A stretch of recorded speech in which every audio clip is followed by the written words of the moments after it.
Hi everyone, my name is Gordon Muir. I'm an amateur actor and sound designer from Uddingston, Scotland.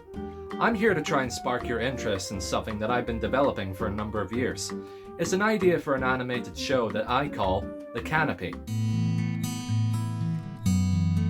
The Canopy is a slice-of-life musical fantasy that explores the melodramatic stories of three young monkeys known as embers. It takes place in an entirely animal society stretched over different forest settings. Since November 2021, I've been working with concept artist Camila A Wang to create an animatic for the first episode.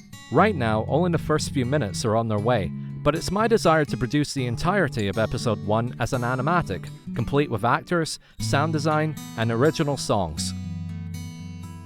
In episode 1, the first character we're introduced to is a spider monkey named Thatcher, who's known to most by his Ember title, The Lantern.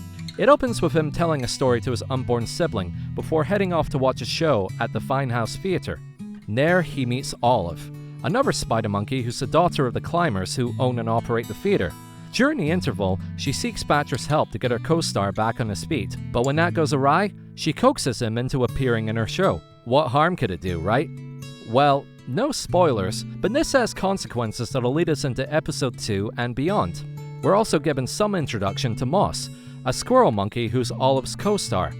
And finally, at the tail end of the episode, we're given a glimpse of another character called Aram, a corn-top tamarin who's a type of ember called a drongo.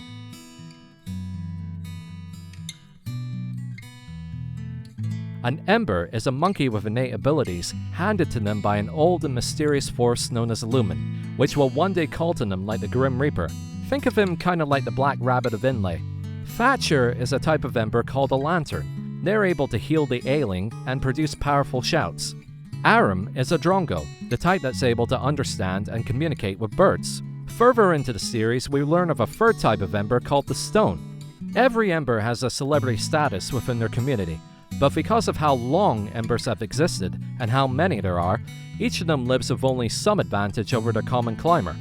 To give you a clear idea of how that works, imagine if Wolverine cloned himself 100 times, leaving himself with so little to do that he decided to open a pancake house. That's the kind of story that I'm trying to tell. It's not about their powers and the bad guy they use them on.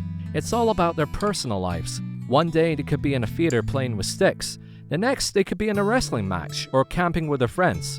There will be a little action here and there, but for the most part, the battles are on the inside.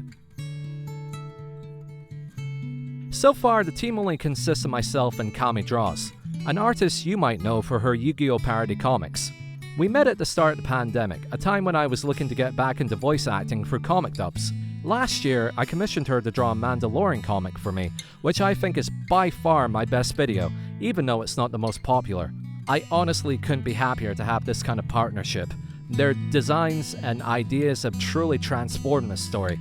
I am really determined to make this, but I'm also very determined that anyone involved is going to get paid for their time. Because I don't really have the budget right now to pay for actors or sound designers, this animatic is going to serve as proof of concept. So in the future, if I decide to go for further funding or even try and sell it to a studio, then basically it's there is something to show them.